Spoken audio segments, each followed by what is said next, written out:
Bismillahirrahmanirrahim. Assalamualaikum warahmatullahi wabarakatuh. Alhamdulillah wassalatu wassalamu ala rasulillah wa ba'd. Segala puji hanya milik Allah subhanahu wa ta'ala, Tuhan alam semesta. Salawat dan salam semoga tercurah kepada Nabi kita, Nabi Muhammad sallallahu alaihi wasallam. Saudara-saudariku yang dirahmati Allah subhanahu wa ta'ala, melalui video ini saya selaku pimpinan Pondok Pesantren Madinatul Quran merasa perlu dan bertanggung jawab untuk memberikan penjelasan resmi menyikapi beredarnya video di media sosial yang telah menimbulkan keresahan dan berbagai macam persepsi di tengah masyarakat. Kami turut prihatin dan menyesalkan kegaduhan yang timbul akibat beredarnya video potongan tersebut yang tidak utuh.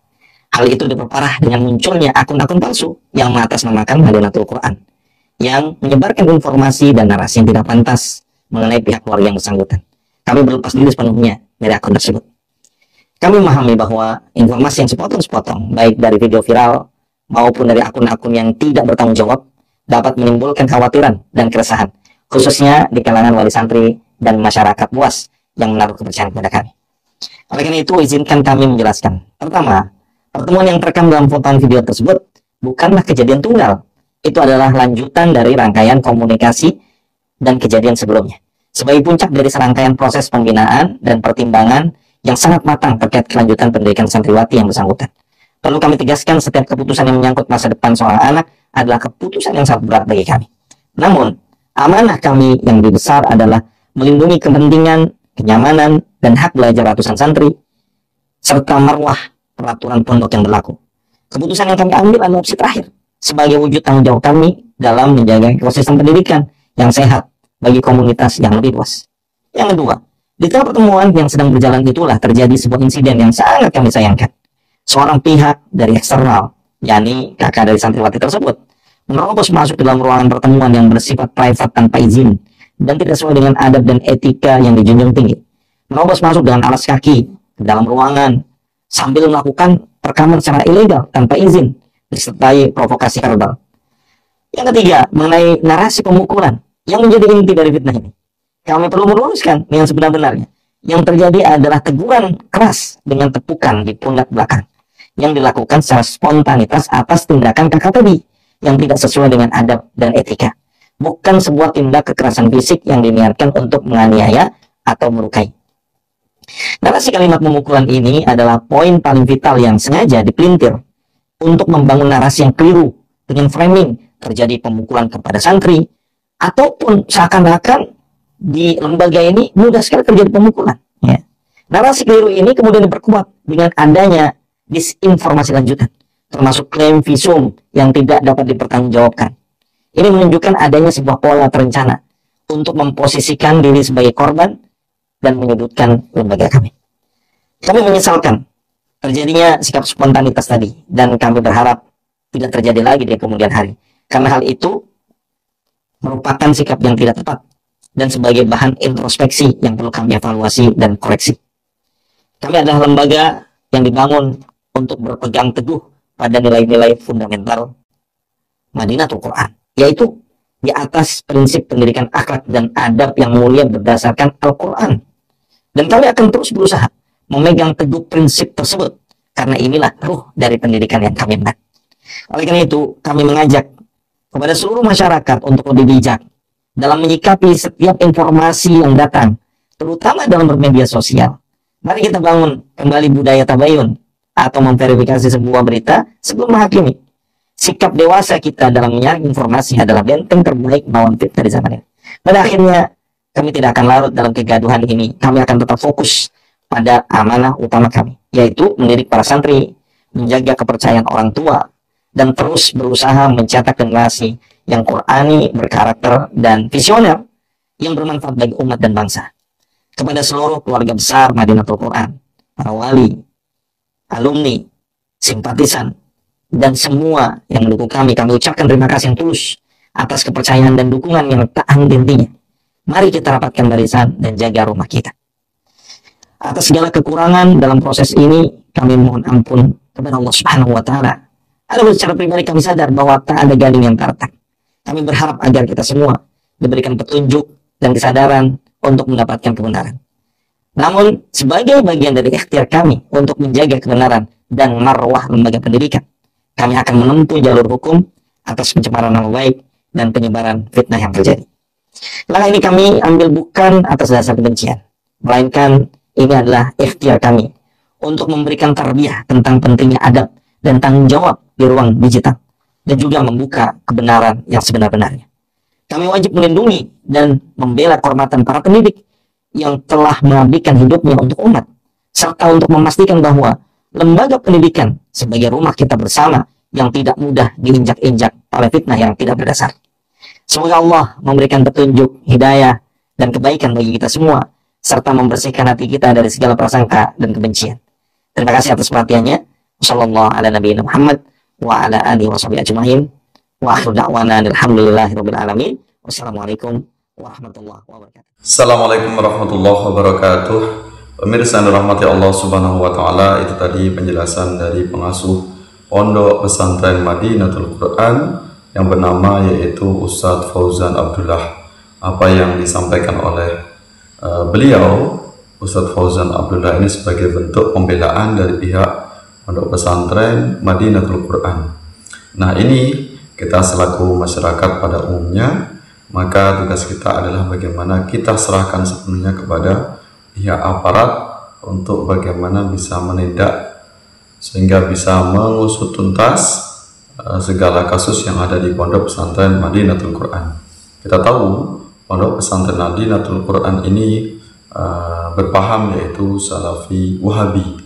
Nah, ini maka kita perlu mengantisipasi sedini mungkin. Mudah-mudahan dengan adanya pemeriksaan dari pihak kepolisian, mudah-mudahan berbagai macam ajaran dari kelompok Salafi Wahabi ini bisa kita redam, bisa kita antisipasi sehingga pahamnya itu tidak menyebar semakin luas. Karena kita tahu pondok pesantren yang berbasis paham Salafi Wahabi ini juga ada banyak penyimpangan. Di antaranya itu akidahnya yang juga menyimpang, akidah tauhid misalnya, itu jelas menyimpang. Kemudian mereka ini juga berpaham yaitu mujassimah. Ya, akidah Salafi Wahabi ini berpaham mujassimah yang artinya adalah mereka menganggap Allah ini berfisik.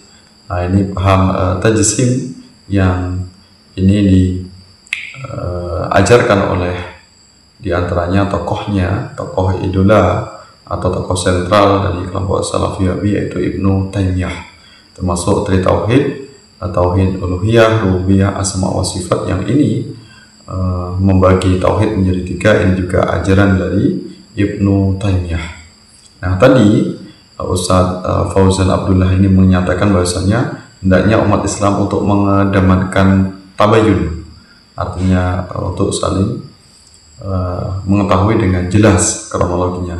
Maka perlu kita sampaikan juga bahwasanya kelompok Salafi Wahabi ini juga mereka tidak pernah mau bertabayun kepada umat Islam mayoritas, yaitu umat Islam berpaham Ahlussunnah wal Jamaah. Ada banyak amalan-amalan yang selama ini dihina oleh kelompok Salafi Wahabi, dihujat, dicela. Bahkan umat Islam di Indonesia ini mayoritas Ahlussunnah wal Jamaah, mayoritas Nahdlatul Ulama ini mereka tuduh dengan ahli bid'ah, tuduh sesat, khurafat, syirik, musyrik dan sebagainya. Mereka tidak pernah sama sekali tabayun. Ya, mereka beredar di media sosial menyebarkan berbagai macam tuduhan kepada warga Nahdlatul Ulama, di antaranya pondok pesantren NU, kemudian juga amalan-amalan NU, bahkan tidak lepas dari ulama-ulama NU ini mereka hujat, mereka tuduh dengan tuduhan yang sangat buruk. Tokoh-tokoh NU mereka rendahkan, mereka hina, mereka cela sebagai ahli bid'ah. Ulama-ulama NU mereka tuduh sebagai Syiah misalnya. Apalagi seperti di bulan Maulid ini mereka tidak henti-hentinya menyerang amaliyah kaum Ahlussunnah wal Jamaah. Ini betapa sangat liciknya, sangat munafiknya yaitu kelompok Salafi Wahabi. Ketika mereka tersandung kasus yang buruk, ini mereka seolah-olah merasa sebagai korban, terus jurusnya adalah mengajak untuk tabayun. Tapi ketika mereka mengetahui amalan-amalan kaum Ahlus Sunnah wal Jamaah, amalan NU, kemudian tradisi NU, kemudian berbagai macam kegiatan amaliyah yang dilakukan oleh NU, ini mereka cela, mereka hina, mereka tuduh berbagai macam tuduhan yang sangat buruk sekali. Ulama-ulama mereka cela, ulama NU mereka hujat, namun mereka tidak pernah mendahulukan tabayun. Nah, ini betapa liciknya, betapa munafiknya kelompok Salafi Wahabi. Nah, ini maka harapan kita semuanya, ini kita serahkan kepada pihak yang berwajib, ya, sehingga bisa diusut tuntas segala permasalahan, segala konflik, segala keburukan yang ada di pondok pesantren Salafi Wahabi, yaitu pondok pesantren Madinatul Quran.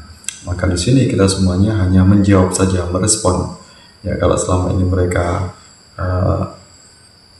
selalu jargon yaitu mendahulukan tabayun, namun ketika di pihak mereka ketika tahu amaliyah NU, mereka juga tidak pernah melakukan tabayun. Nah, ini yang terjadi, yaitu liciknya paham Salafi Wahabi. Mudah-mudahan harapan kita semuanya, anak-anak kita semuanya, kita pondokkan, kita pesantrenkan, jangan sampai masuk di pondok pesantren Salafi Wahabi, ya, agar anak-anak kita semuanya, keturunan kita tidak tersesat, akidahnya biar lurus, akidahnya biar tidak menyimpang, akidahnya biar tidak rusak, sebagaimana akidah Tauhid, yaitu membagi tauhid menjadi 3.